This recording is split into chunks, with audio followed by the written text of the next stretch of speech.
بسم اللہ الرحمن الرحیم۔ آج ہم پڑھیں گے غزوہ بدر کبریٰ، جس کو عام طور پر غزوہ بدر کہا جاتا ہے۔ اس سے پہلے غزوہ بدر اولا چھوٹی ہو چکی تھی، جس کا پیچھے ذکر گزرا ہے۔ یہ قریش اور مسلمانوں کے درمیان پہلا فیصلہ کن معرکہ ہے۔ اس کا سبب یہ ہوا کہ رسول اللہ صلی اللہ علیہ وسلم جس قافلے کے لیے ذوالعشیرہ تک تشریف لے گئے تھے اور جو بچ کر شام چلا گیا تھا، آپ اس کی طاق میں تھے، اور اس کی خبر لانے کے لیے آپ نے شام کے مقام حورا تک 2 آدمی بھیجے تھے۔ چنانچہ جیسے ہی یہ قافلہ وہاں سے گزرا، انہوں نے جلدی سے مدینہ خبر پہنچائی۔ کہاں سے گزرا؟ شام کے پاس سے۔ تو وہ جو 2 آدمی آپ نے مقرر کیے ہوئے تھے، اس نے فوراً اطلاع دے دی کہ قافلہ واپس آ رہا ہے۔ خبر ملتے ہی رسول اللہ صلی اللہ علیہ وسلم نے صحابہ کرام کو نکلنے کی دعوت دی کہ چلو اس کا اب سامنا کرو، لیکن نکلنے کو ضروری بھی قرار نہیں دیا، لازم نہیں کیا۔ چنانچہ اس دعوت پر 313، 314 یا 317 آدمیوں نے لبیک کہا۔ زیادہ مشہور کون سا عدد ہے؟ 313، جس میں 82 یعنی 82 یا 83 یا 86 مہاجرین تھے۔ یعنی تاریخ کے مختلف روایات میں عدد میں فرق ہے۔ اور 61 قبیلہ اوس کے اور 170 قبیلہ خزرج کے انصار تھے۔ تو انصار کی تعداد زیادہ تھی، obviously مہاجرین کم تھے ویسے بھی تعداد میں۔ انہوں نے مکمل تیاری بھی نہ کی تھی۔ سواری میں صرف 2 گھوڑے اور 70 اونٹ تھے۔ 2 گھوڑے 70 اونٹ۔ رسول اللہ صلی اللہ علیہ وسلم نے اس کے لیے سفید جھنڈا باندھا اور اسے حضرت مصعب بن عمیر کے حوالے کیا۔ کیوں؟ آپ کو کیوں جھنڈا دیا گیا؟ آپ کو کیوں آگے کیا گیا؟ کیونکہ آپ مدینہ میں باقی لوگوں سے پہلے آئے تھے۔ اس کے علاوہ ایک جھنڈا مہاجرین کا تھا، جسے حضرت علی بن ابی طالب رضی اللہ تعالی عنہ لیے ہوئے تھے، اور ایک جھنڈا انصار کا تھا جسے سعد بن معاذ نے اٹھا رکھا تھا۔ مدینے کا انتظام ابن ام مکتوم کے حوالے کیا۔ کون تھے وہ؟ نابینا صحابی۔ لیکن روحا پہنچ کر ان کی جگہ ابو لبابہ بن عبد المنذر کو روانہ فرمایا۔ کچھ فکر آئی ہوگی کہ نابینا ہے، شاید سب کچھ پوری طرح نہ دیکھ سکے، تو ان کی جگہ ابو لبابہ کو مقرر کیا۔ رسول اللہ صلی اللہ علیہ وسلم مدینے سے نکلے تو بدر منزل مقصود تھی۔ یہ مدینے کے جنوب مغرب میں، جنوب مغرب کیا ہوتا ہے؟ ساؤتھ ویسٹ، 155 کلومیٹر کے فاصلے پر واقع ہے۔ یہاں پر کوئی جگہ بتائیے جو 155 کلومیٹر کے فاصلے پر ہو۔ یہاں سے لاہور جاتے ہوئے تقریباً 150 کلومیٹر کہاں ہوتے ہیں؟ یس، تقریباً گجرات کے قریب قریب، ٹھیک ہے۔ تو مدینہ سے بدر اتنی دور ہے۔ سواریاں کتنی ہیں؟ 2 گھوڑے 70 اونٹ۔ لوگ کتنے ہیں؟ 313۔ اس کا مطلب یہ کہ سب سوار نہیں ہو سکتے تھے۔ اسے ہر طرف سے بلند پہاڑوں نے گھیر رکھا ہے، یعنی بدر کو ہر طرف سے بلند پہاڑوں نے گھیر رکھا ہے۔ آپ میں سے کسی کو جانے کے اتفاق ہوا؟ کسی نے دیکھا میدان بدر جا کر؟ الحمدللہ کچھ لوگ ہیں۔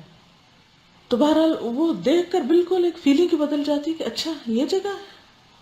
یعنی اس سے پہلے میرے مائنڈ میں کچھ اور ہی کانسیپٹ تھا بدر کا۔ تو ہر طرف پہاڑ ہی پہاڑ ہے۔ میں سمجھتی تھی پلین ہے، ایک میدان ہے، کیونکہ بدر کے میدان میں ہم کہتے ہیں نا، تو وہ فیلنگ بھی ایسی ہی آتی ہے کہ جیسے کوئی اسٹریٹ سیدھی سادی جگہ ہے، کہ پلے گراؤنڈ ہے جیسے کوئی، لیکن اس کے آس پاس بڑے بڑے اونچے پہاڑ ہیں۔ آمد و رفت کے 3 راستے ہیں صرف، یعنی وہاں آنے جانے کے 3 راستے ہیں اس علاقے کو جو ٹچ کرتے ہیں جا کے۔ چھوٹی سی بستی ہے۔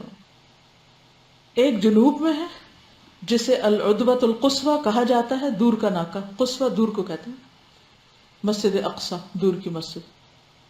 دوسرا شمال میں ہے، نارتھ میں، جو العدوۃ الدنیا قریب کا ناکا کہلاتا ہے۔ کس کے قریب؟ ان جو مدینہ کی طرف ہے۔ تیسرا شمالی راستے کے قریب ہی مشرق میں ہے، یعنی تیسرا شمال کی طرف، اور اس سے اہل مدینہ آتے جاتے ہیں۔ مکہ سے شام آنے جانے والے قافلوں کا راستہ اسی احاطے کے اندر سے گزرتا تھا. احاطہ کس کو کہتے ہیں؟ جو پہاڑوں سے گھری ہوئی جگہ، یعنی ایک طرح سے جو ویلی کہہ لیں کوئی، تو اس کے اندر سے وہ لوگ گزرتے تھے. وہ رستہ تھا جانے کا، مکہ سے شام کی طرف جو ٹریڈ روٹ تھا. اس میں کچھ مکانات، کنویں اور باغات بھی تھے، اس لیے قافلے عموماً یہاں پڑاؤ ڈالتے تھے، یعنی رکا کرتے تھے وہاں، اور کئی گھنٹوں سے لے کر کئی دنوں تک ٹھہرتے تھے. لہٰذا یہ بات بہت آسان تھی کہ اس احاطے میں قریش کا قافلہ اترنے کے بعد مسلمان تینوں راستے بند کر دیں اور قافلہ اپنے آپ کو ان کے حوالے کرنے پر مجبور ہو جائے. لیکن اس تدبیر کا لازمی تقاضا یہ تھا کہ قافلے کو مسلمانوں کے نکلنے کا مطلق علم نہ ہوتا، یعنی یہ تدبیر تب کامیاب ہو سکتی تھی کہ وہ غفلت میں بدر کے اندر اتر پڑے، یعنی ایز پر روٹین وہ اس کے اندر سے جائیں اور آگے دیکھیں تو مسلمانوں نے سارے راستے بند کیے ہوئے اور وہ گھیرے میں آ جائیں. آئیڈیل سچویشن تو یہ تھی. لیکن ہوا کیا؟ اس لیے رسول اللہ صلی اللہ علیہ وسلم جب مدینے سے نکلے تو آپ نے پہل جو راستہ اختیار کیا وہ بدر کی بجائے کہیں اور جاتا تھا. یہ ایک جنگی چال تھی. پھر بہت دھیمی رفتار سے بدر کی جانب پیش قدمی فرمائی. ہجرت کے وقت بھی آپ نے ایسا ہی کیا نا، پہلے غار ثور کی طرف تشریف لے گئے، پھر اس کے بعد لمبے چکر سے مدینہ کی طرف گئے. جہاں تک قافلے کا تعلق ہے تو اس میں 1000 اونٹ تھے. کس کا قافلہ؟ ابو سفیان کا قافلہ. کتنے اونٹ؟ 1000، جن پر کم از کم 50,000 دینار کی مالیت کا سامان لدا ہوا تھا. دینار سونے کا سکہ ہوتا ہے. اس کا سالار ابو سفیان تھا اور اس کے ساتھ صرف 40 آدمی تھے جو اتنا بڑا قافلہ لے کے جا رہے تھے، کیونکہ اونٹوں پر سامان لدا ہوا تھا، کیونکہ بزنس کرتے تھے یہ لوگ. رحلۃ الشتاء والصیف جو آتا ہے نا لإلاف قریش میں، وہ اسی چیز کی طرف اشارہ ہے. ابو سفیان حد درجہ بیدار اور محتاط آدمی تھا. ہر آنے جانے والے سے مسلمانوں کی نقل و حرکت کے متعلق دریافت کرتا رہتا تھا. چنانچہ وہ ابھی بدر سے کافی دور تھا کہ اسے مسلمانوں کے نکلنے کا علم ہو گیا. لہذا اس نے قافلے کا رخ مغرب کی طرف پھیر کر ساحل کا راستہ پکڑ لیا، یعنی مدینہ جانے کے لیے جو یعنی کہ ایک نارمل روٹین یا روٹ تھا اس کو چھوڑ کر ایک اور روٹ لے لیا اور بدر کا راستہ کلی طور پر چھوڑ دیا. ساتھ ہی ایک آدمی کو اجرت دے کر، کچھ پیسے دے کر مکہ بھیجا کہ جس قدر جلد ممکن ہو انہیں مسلمانوں کے نکلنے کی اطلاع دے دے کہ مسلمان مقابلے کے لیے نکل چکے ہیں. اس شخص نے خبر پہنچائی تو اہل مکہ نہایت تیزی سے تیار ہوئے اور سب کے سب نکلے. ابو لہب کے سوا بڑوں میں کوئی پیچھے نہ رہا. اس نے کرائے پہ کچھ لوگ بھیج دیے اپنے حصے کے لڑنے کے لیے. آس پاس کے قبائل کے آدمی بھی ساتھ لے لیے. قریش کے بڑوں میں سے صرف بنو عدی نے اس میں شرکت نہ کی. یہ کس کا قبیلہ تھا؟ حضرت عمر کا. جب یہ لشکر جحفہ پہنچا، یاد ہے جحفہ، تو اسے ابو سفیان کا پیغام ملا جس میں اس نے اپنے بچ نکلنے کی اطلاع دی تھی اور مطالبہ کیا تھا کہ مکہ واپس پلٹ جائے، اب ضرورت نہیں میں بچ نکلا ہوں. چنانچہ ان لوگوں نے واپسی کا ارادہ کر لیا، مگر ابو جہل اپنے تکبر اور نخوت کے سبب آڑے آ گیا اور کوئی واپس نہ ہو سکا. صرف بنو زہرہ اپنے حلیف اور رئیس اخنس بن شریق ثقفی کی رائے پر واپس ہوئے. یہ 300 افراد تھے. باقی 1000 نفر کے لشکر نے اپنا سفر جاری رکھا تاکہ عدبہ قصوہ کے قریب، یعنی جو دور کا یعنی مکہ کی طرف کا علاقہ تھا، اس کے قریب پہنچ کر بدر کے باہر پہاڑوں کے پیچھے ایک وسیع میدان میں پڑاؤ ڈال دیا. کچھ تھوڑی سی سچویشن سمجھ آ رہی؟ مکہ سے مدینہ کے قریب سے ہو کر کہاں جاتے تھے لوگ؟ شام. کس لیے؟ بزنس کے لیے. وہیں سے واپس گزرتے تھے. یہ شارٹیسٹ روٹ تھا. نبی صلی اللہ علیہ وسلم کو پتا چلا کہ قافلہ شام گیا ہے تجارت کے لیے اور واپس آئے گا. جو ہی واپس آنے کا پتا چلا، آپ نے مدینہ والوں سے کہا کہ نکلو مقابلے کے لیے. فرض نہیں کیا. 313 لوگ نکلے، انصار مہاجرین دونوں نکلے. اب 2 گھوڑے 70 اونٹ کے ساتھ، کوئی خاص تیاری نہیں تھی، لیکن جا کے انہوں نے جو راستے بدر میں جہاں لوگ پڑاؤ ڈالتے تھے اس میں سے جو 3 آپ یوں سمجھیں کہ روٹس نکلتے تھے ان کو انہوں نے بند کرنے کی کوشش کی کہ یہاں بند کر دیتے ہیں، قافلہ ایز پر روٹین آئے گا تو یہاں پکڑا جائے گا. لیکن کیا ہوا، ابو سفیان دوسری طرف سے نکل گیا، ساتھ ہی پیغام بھیجا کہ آؤ میری مدد کے لیے. مکہ والوں کو پیغام بھیجا، مکہ والے نکلے. جب ابو سفیان بچ نکلا، یعنی کہ حضور صلی اللہ علیہ وسلم کے ساتھیوں کی زد سے، تو اس نے کہا کہ اب نہیں آؤ. لیکن کون نہیں مانا؟ ابو جہل. اس نے کہا نہیں، ہم تو ضرور جائیں گے. اکڑ، تکبر اور غرور کی وجہ سے. اس کی موت لکھی ہوئی تھی نا وہاں. خیر، مکہ سے چل کے مدینہ کے قریب 155 کلومیٹر دور بدر کے عدوۃ القصویٰ سے باہر کی طرف وسیع میدان میں پڑاؤ ڈال لیا انہوں نے. سمجھ آ گئی اتنی کہ کیا ہوا؟ اوکے. ادھر رسول اللہ صلی اللہ علیہ وسلم کو راستے ہی میں اہل مکہ کے خروج کا علم ہو گیا. آپ کو بھی پتہ چل گیا کہ اب مکہ والے آ رہے ہیں لڑنے کے لیے. لہٰذا آپ نے مسلمانوں سے مشورہ کیا. اس پر حضرت ابوبکر رضی اللہ تعالیٰ عنہ اٹھے اور اچھی بات کہی. پھر حضرت عمر اٹھے اور اچھی بات کہی. پھر حضرت مقداد اٹھے اور عرض پرداز ہوئے، اے اللہ کے رسول صلی اللہ علیہ وسلم، واللہ ہم وہ بات نہیں کہیں گے جو بنی اسرائیل نے موسیٰ علیہ السلام سے کہی تھی، تم اور تمہارا رب جاؤ اور لڑو، ہم یہیں بیٹھے ہیں، بلکہ ہم آپ کے دائیں اور بائیں اور آگے اور پیچھے سے لڑیں گے. یہ فرق تھا بنی اسرائیل اور امت محمد صلی اللہ علیہ وسلم میں. اس سے رسول اللہ صلی اللہ علیہ وسلم کا چہرہ مبارک دمک اٹھا اور آپ مسرور ہو گئے، خوش ہو گئے کہ آپ کے ساتھی اس قدر وفادار ہیں. اس کے بعد آپ نے پھر فرمایا، اشیروا علی ایھا المسلمون، مسلمانوں مجھے مشورہ دو. اس پر انصار کے رئیس حضرت سعد بن معاذ اٹھے اور عرض پرداز ہوئے، یعنی بات شروع کی، یا رسول اللہ، گویا آپ ہماری طرف اشارہ فرما رہے ہیں. یعنی مہاجرین نے تو آپ کو اپنا کال دے دیا ہے، لیکن آپ نے ڈائریکٹ ان کو نہیں کہا تھا، وہ خود ہی سمجھ گئے. تو اس ذات کی قسم جس نے آپ کو حق کے ساتھ بھیجا ہے، اگر آپ ہمیں سمندر پر لے چلیں اور اس میں کودنا چاہیں تو ہم اس میں بھی آپ کے ساتھ کود پڑیں گے. ہمارا ایک آدمی بھی پیچھے نہ رہے گا. ہمیں قطعاً کوئی ہچکچاہٹ نہیں کہ کل آپ ہمارے ساتھ دشمن سے ٹکرا جائیں. ہم جنگ میں پامرد اور لڑنے میں جواں مرد ہیں، اور توقع ہے کہ اللہ آپ کو ہمارا وہ جوہر دکھلائے گا جس سے آپ کی آنکھیں ٹھنڈی ہو جائیں گی. لہٰذا آپ ہمیں لے کر بڑھیں، اللہ برکت دے. انہوں نے گفتگو کے دوران میں یہ بھی کہا، اس ذات کی قسم جس نے آپ کو حق کے ساتھ بھیجا ہے، اگر آپ پیش قدمی کرتے ہوئے برق غماد تک جائیں، دور دراز علاقہ ہے، تب بھی ہم آپ کے ساتھ ہیں، جہاں چاہیں ہمیں لے جائیں. اس سے رسول اللہ صلی اللہ علیہ وسلم پر خوشی کی لہر دوڑ گئی. آپ نے فرمایا، سیروا وابشروا فإن اللہ تعالی قد وعدنی احدى الطائفتین واللہ لکأنی انظر الآن الى مسارع القوم. چلو اور خوش ہو جاؤ، کیونکہ مجھ سے اللہ تعالیٰ نے دو گروہوں میں سے ایک کا وعدہ فرمایا ہے. واللہ اس وقت میں گویا قوم کی قتل گاہیں دیکھ رہا ہوں. آپ کو پہلے سے ہی دکھا دیا گیا کہ اب کیا ہونے والا ہے. پھر آپ نے بدر کی جانب پیش قدمی کی اور وہاں اسی رات پہنچے جس رات مشرکین پہنچے تھے. وہاں پہنچ کر آپ نے میدان بدر کے اندر عدوہ دنیا کے قریب پڑاؤ ڈالا، یعنی مدینے کی طرف. لیکن حضرت حباب بن منذر نے مشورہ دیا کہ آپ آگے بڑھ چلیں اور جو چشمہ دشمن کے سب سے زیادہ قریب ہے اس پر پڑاؤ ڈالیں، تاکہ مسلمان حوض بنا کر اپنے لیے پانی جمع کر لیں اور باقی چشموں کو پاٹ دیں، یعنی بند کر دیں. اس طرح دشمن پانی سے محروم رہ جائے گا. چنانچہ آپ نے یہی کیا.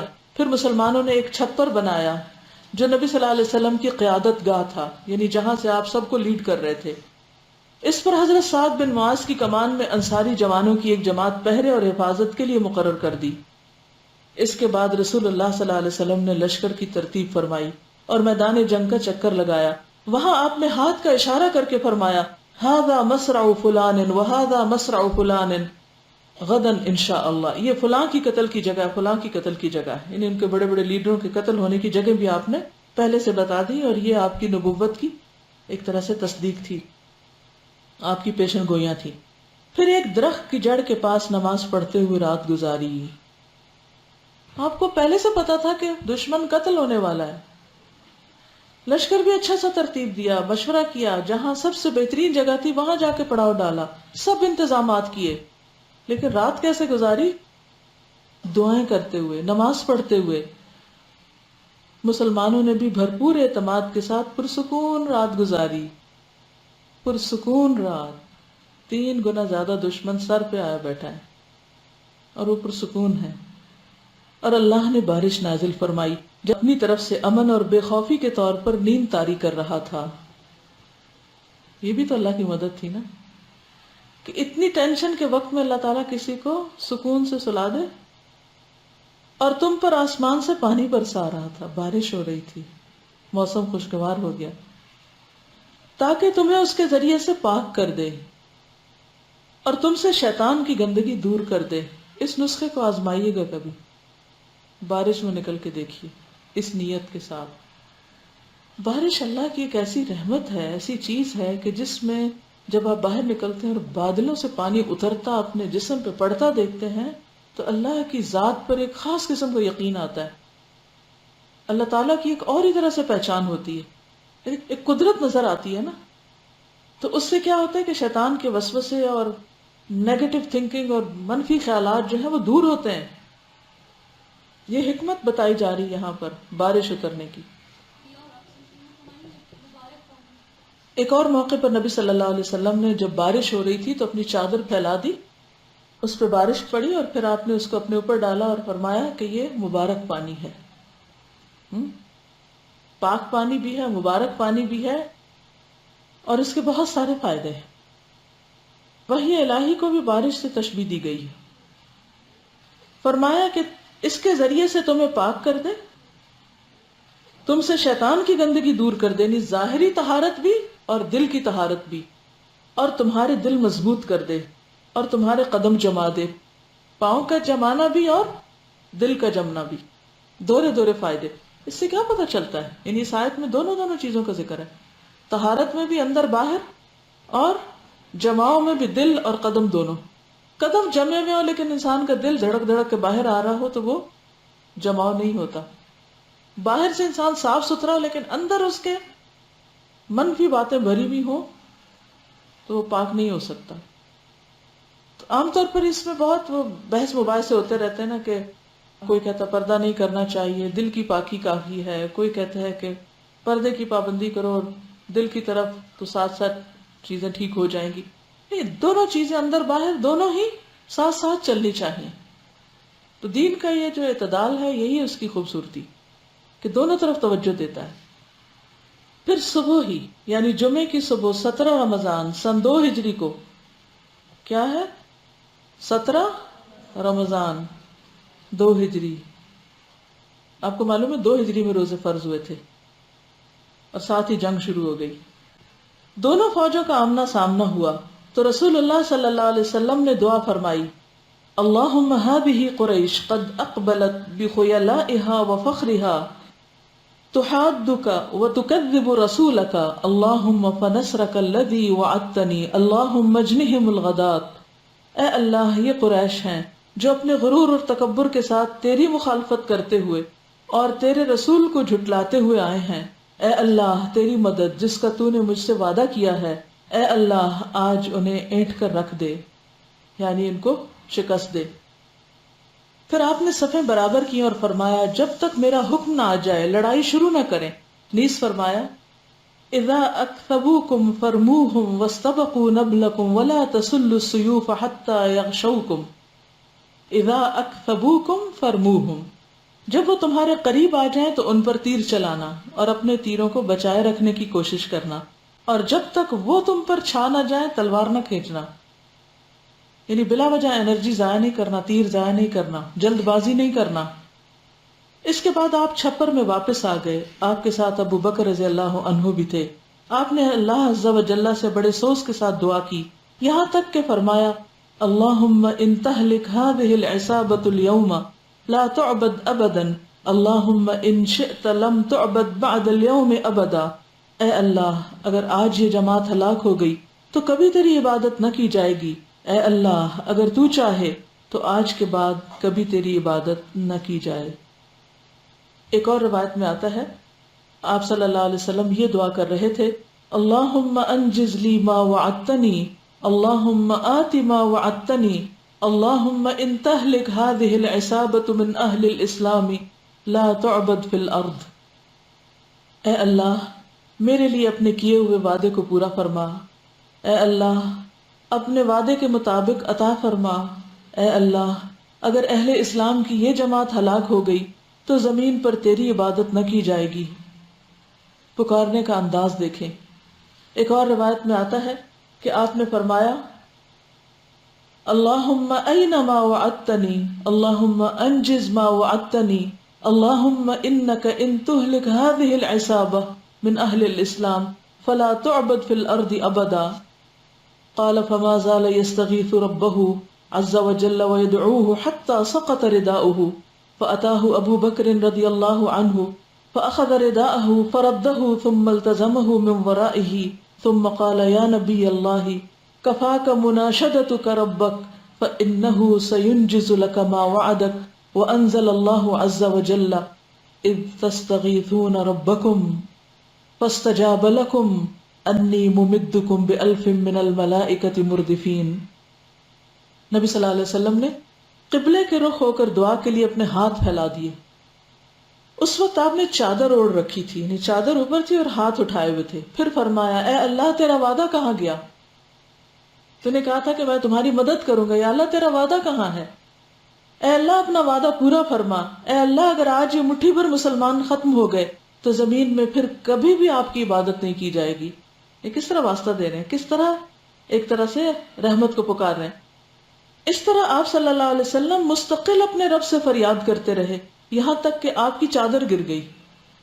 یہ دیکھ کر ابو بکر آگے بڑھے، نبی صلی اللہ علیہ وسلم کی چادر کو اٹھا کر نبی صلی اللہ علیہ وسلم پر ڈال دیا اور پیچھے سے آپ کو چمٹ گئے اور کہنے لگے اے اللہ کے نبی، آپ نے اپنے رب سے بہت دعا کر لی، وہ اپنا وعدہ ضرور پورا کرے گا۔ چنانچہ اللہ تعالیٰ نے یہ آیت نازل فرما دی، جب تم اپنے رب سے فریاد کر رہے تھے تو اس نے تمہاری دعا قبول کر لی کہ میں تمہاری مدد 1000 فرشتوں سے کروں گا جو لگاتار آئیں گے، نان سٹاپ، لگاتار آئیں گے، مسلسل آئیں گے۔ ایک اور روایت میں آتا ہے کہ بدر کے دن آپ ایک خیمے میں تھے، فرمایا اے اللہ میں تیرے عہد اور تیرے وعدے کا واسطہ دے کے فریاد کرتا ہوں، تیرے وعدے کا واسطہ دے کے فریاد کرتا ہوں، اے اللہ اگر تو چاہے تو آج کے بعد تیری عبادت نہ کی جائے گی۔ یہ بھی کہنے کا ایک انداز ہے، اگر تو چاہے کہ تیری عبادت نہ ہو تو ٹھیک ہے، پھر ہم ختم ہو جائیں گے، کوئی بھی نہیں آپ کی عبادت کرے گا۔ پس ابو بکر نے آپ صلی اللہ علیہ وسلم کا ہاتھ پکڑ لیا، کہا یا رسول اللہ اسی قدر دعا آپ کو کافی ہے، بس بے شک آپ نے اپنے رب سے بہت دعا کر لی۔ اس وقت آپ صلی اللہ علیہ وسلم زرہ پہنے ہوئے تھے، پس آپ یہ کہتے ہوئے باہر نکلے سَيُهْزَمُ الْجَمْعُ وَيُوَلُّونَ الدُّبُرَ بَلِ السَّاعَةُ مَوْعِدُهُمْ وَالسَّاعَةُ أَدْهَى وَأَمَرُ۔ یہ صحیح بخاری کی روایت ہے۔ ان قریب یہ جماعت جلد ہی شکست کھا کے بھاگ جائے گی اور لوگ پیٹ پھیر لیں گے، بلکہ قیامت ان کا وعدہ ہے اور قیامت بہت سخت اور تلخ چیز ہے۔ کیا آپ اللہ کے نبی نہیں تھے اور آپ کو اللہ کی مدد کا یقین نہیں تھا اور آپ نے ساری تیاریاں اور تدبیریں کر نہیں لی تھی اور آپ کو وحی کے ذریعے بتا نہیں دیا گیا تھا کہ کون کہاں قتل ہوگا اور کیا نتیجہ نکلے گا؟ تو پھر یہ سب کچھ کیوں کر رہے ہیں آپ؟ اتنی آہوزاری کہ حضرت ابو بکر کو ترس آ جاتا ہے اور وہ آ کے آپ کو کہتے ہیں کہ بس اب آپ کے لیے کافی ہے۔ کیوں؟ اور اس کے مقابلے میں ہمارا طرز عمل کیا ہے؟ ہم کیا کرتے ہیں؟ تیاری بھی ڈھیلی ڈھالی، دعا بھی ڈھیلی ڈھالی۔ یقین کیوں نہیں ہوتا اس دعا میں؟ ہاں آپ کیا کہہ رہی؟ شابش، یعنی کہ خوشخبری بھی دے دی گئی تھی لیکن اس کے باوجود آپ کے اندر اس درجے کی عاجزی، کیونکہ دعا جو ہے وہ مخ العبادہ ہے، عبادت عاجزی اور زاری کا نام ہے، اور آپ ساری رات نمازیں پڑھ رہے ہیں اور دعا پہ دعا کیے چلے جا رہے ہیں کہ یا رب یہ تڑپ جب تک ہم دین والوں کے اندر نہیں آئے گی اور اس کام کو اس درجے میں اپنا نہیں سمجھیں گے، اللہ کا کام تو ہو ہی جانا ہے، اللہ کا کام تو ہو ہی جانا ہے، لیکن وہ کیا دیکھ رہا ہے ہم سے؟ ہماری تڑپ کتنی ہے، ہمارا درد کتنا ہے، ہماری محنت اور کوشش کتنی ہے۔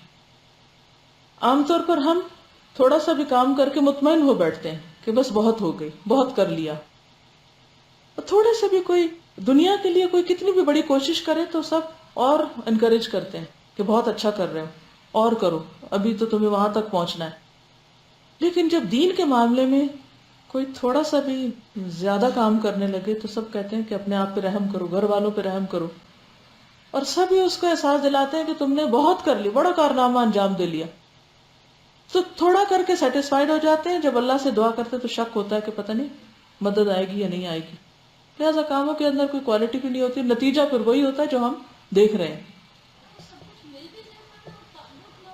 بالکل نہیں، اللہ تعالیٰ کے ساتھ ایک مضبوط تعلق ہوتا ہے دعا کے ذریعے، اور ایک قربت کا ذریعہ بنتی ہے دعا. تو کسی بھی چیلنج کے موقع پر اللہ کی خاطر خالص جو اللہ کے دین کا کام ہو اس کے لیے نمبر 1 سخت محنت، اور نمبر 2 دعا. صرف محنت کافی نہیں اور صرف دعا کافی نہیں، دونوں ہی. یہی پیغمبر کی سنت ہے، یہ بھی ایک سنت ہے. اور ہر دعا کے جتنے بھی ورژنز ہیں اور جو بھی اس میں کوئی اختلاف نہیں ہے باہم، کیونکہ ایک ساری رات جو شخص دعائیں کر رہا ہو وہ صرف ایک ہی جملہ تھوڑے رٹا ہوا بار بار وظیفہ پڑے گا اس کے کبھی ایک طریقے سے مانگے گا، کبھی دوسرے سے، کبھی تیسرے سے. اس لیے زیادہ اس میں روایات آ گئی ہیں. پھر آپ دیکھیے کہ ایک چیز جو سب میں کامن ہے وہ کیا ہے؟ تیری عبادت، تیرا دین، یعنی تیری خاطر ہے یہ سب کچھ. آپ صلی اللہ علیہ وسلم نے خوب تضرع اور خلوص کے ساتھ دعا کی، یہاں تک کہ آپ کی چادر آپ کے کندھوں سے گر گئی. حضرت ابوبکر رضی اللہ تعالیٰ عنہ نے چادر درست کی اور عرض پرداز ہوئے، اے اللہ کے رسول بس فرمائیے. آپ نے اپنے رب سے جی بھر کے دعا فرما لی. دوسری طرف مشرکین کی صورتحال یہ تھی کہ ابو جہل نے اللہ سے فیصلے کی دعا کی. اس نے کہا، اے اللہ، ہم میں سے جو فریق قرابت کو زیادہ کاٹنے والا اور غلط حرکتیں زیادہ کرنے والا ہے اسے آج توڑ دے. اس کو بھی اپنی غلطی پہ کتنا کانفیڈنس تھا کہ وہی ٹھیک ہے. تو ضروری نہیں ہوتا کہ اگر کوئی شخص کانفیڈنس کے ساتھ جھوٹ بول رہا ہے تو وہ سچا ہو جائے گا. اے اللہ، ہم میں سے جو فریق تیرے نزدیک زیادہ محبوب اور زیادہ پسندیدہ ہے آج اس کی مدد فرما.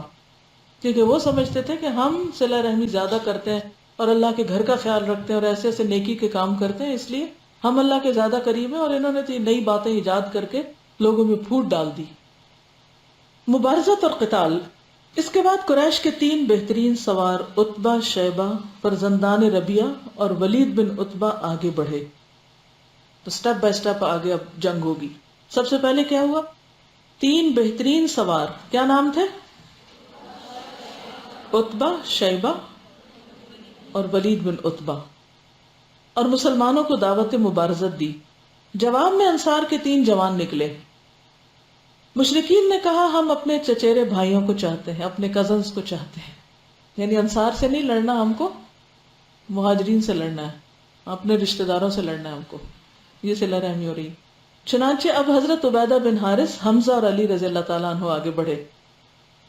حضرت حمزہ نے شیبہ کو، علی رضی اللہ تعالیٰ عنہ نے ولید کو ٹھکانے لگا دیا. البتہ عبیدہ اور عتبہ کے درمیان 2 ضربوں کا تبادلہ ہوا اور ایک نے دوسرے کو اچھی طرح زخمی کر دیا. لیکن اتنے میں حضرت علی اور حضرت حمزہ اپنے اپنے شکار سے فارغ ہو کر عتبہ پر ٹوٹ پڑے اور اسے قتل کر کے حضرت عبیدہ کو اٹھا لائے.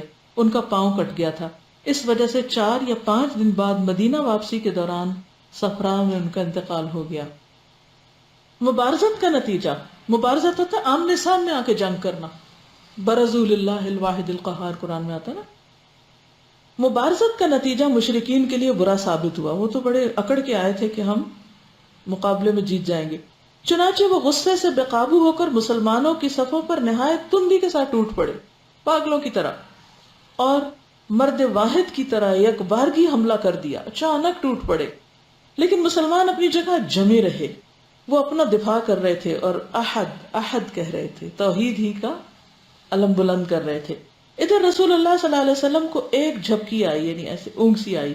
پھر آپ نے سر اٹھایا اور فرمایا، ابو بکر خوش ہو جاؤ، تمہارے پاس اللہ کی مدد آ گئی ہے.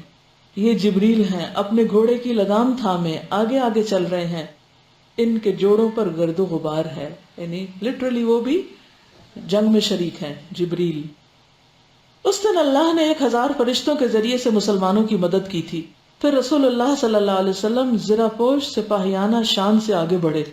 اس وقت آپ یہ آیت تلاوت فرما رہے تھے، سَيُهْزَمُ الْجَمْعُ وَيُوَلُّونَ الدُّبُرَ.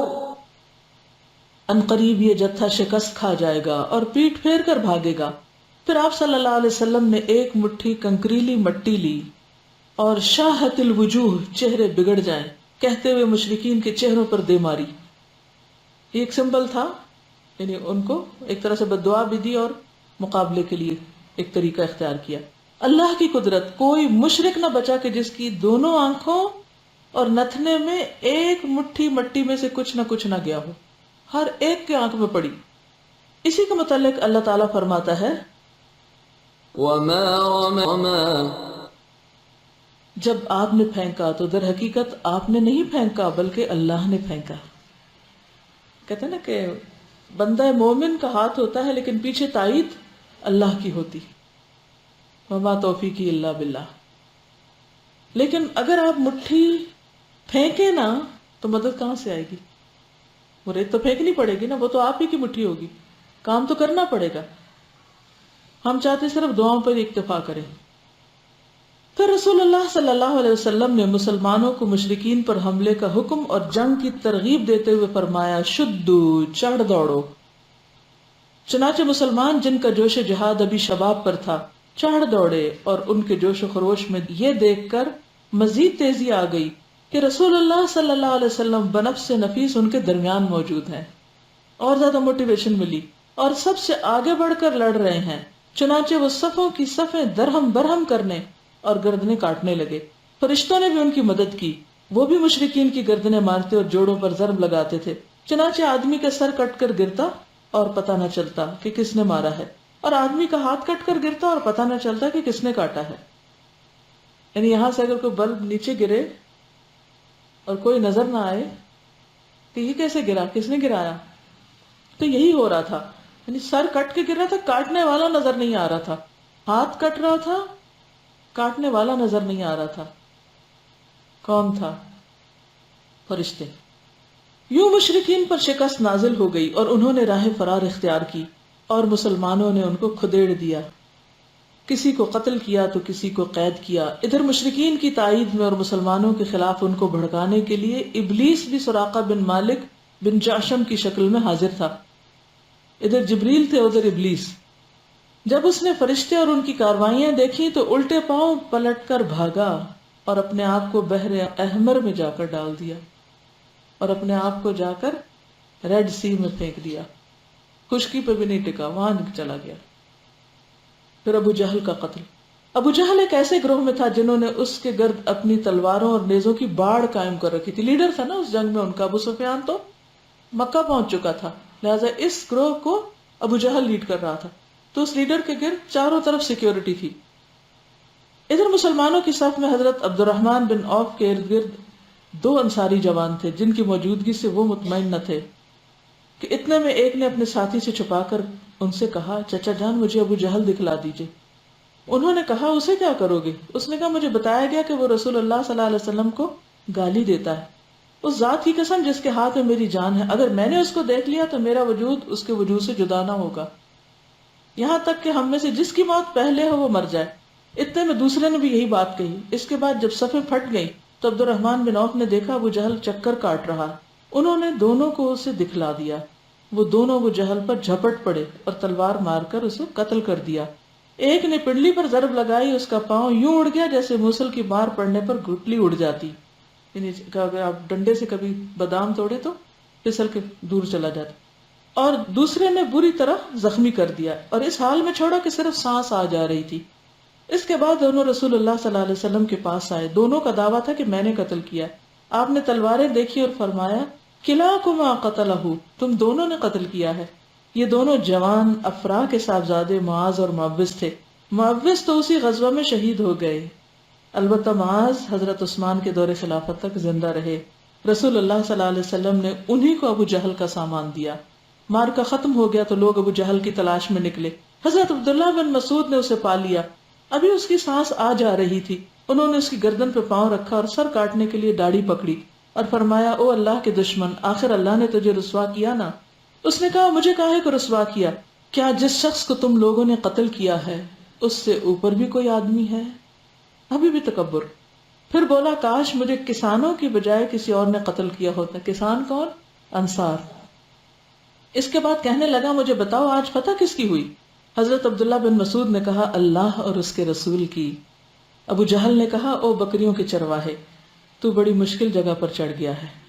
اس کے بعد حضرت عبداللہ بن مسعود نے اس کا سر کاٹ لیا اور خدمت نبی میں حاضر کیا۔ آپ نے فرمایا اللہ اکبر والحمد للہ صدق وعدہ ونصر عبدہ وہزم الاحزاب وحدہ۔ یہ کون سی دعا ہے؟ جب صحیح شروع کرتے ہیں تو پڑھتے ہیں۔ اللہ سب سے بڑا ہے، تمام تعریف اللہ کے لیے ہے، کوئی تکبر نہیں، کوئی غرور نہیں۔ دشمن کا سر سامنے ہے اور آپ اللہ کی تعریف کر رہے ہیں، جس نے اپنا وعدہ سچ کر دکھایا، اپنے بندے کی مدد فرمائی اور تنہا سارے گروہوں کو شکست دے دی۔ پھر فرمایا ھذا فرعون ھذہ الامہ، یہ اس امت کا فرعون ہے، تکبر کی وجہ سے۔ آج کے لیے اتنا ہی کافی ہے۔ گھر جا کر کتاب کی زیارت ضرور کیا کریں، دوبارہ اس کو مارک کیا کریں، اچھے پوائنٹ سوچا کریں، آ کے شیئر کیا کریں۔ پڑھنے کا یہی طریقہ ہوتا ہے۔ اوکے، بس میں ایک چھوٹی سی بات کرنا چاہتی ہوں کہ مجھے آج کے لیسن میں یہ پتہ چل گیا ہے کہ ہم لوگوں کی دعائیں کیوں کم ہیں، یا ہماری ایفرٹس کیوں نہیں ٹھیک ہوتی، یا ساری بیماریوں کی وجہ مجھے یہ سمجھ میں آئی ہے کہ ہمیں یہ والی آیت یاد نہیں رہتی وَمَا رَمَيْتَ إِذْ رَمَيْتَ وَلَكِنَّ اللَّهَ رَمَى۔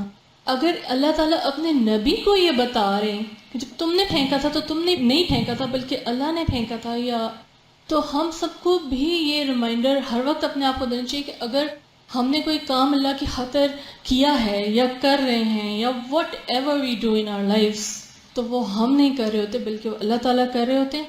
جب ہمیں یہ یاد رہے گا تو نہ کوئی تکبر ہوگا اور نہ ہماری دعاؤں میں کمی ہوگی۔ تھینک یو، جزاک۔ اوکے، جزاکم اللہ خیرا۔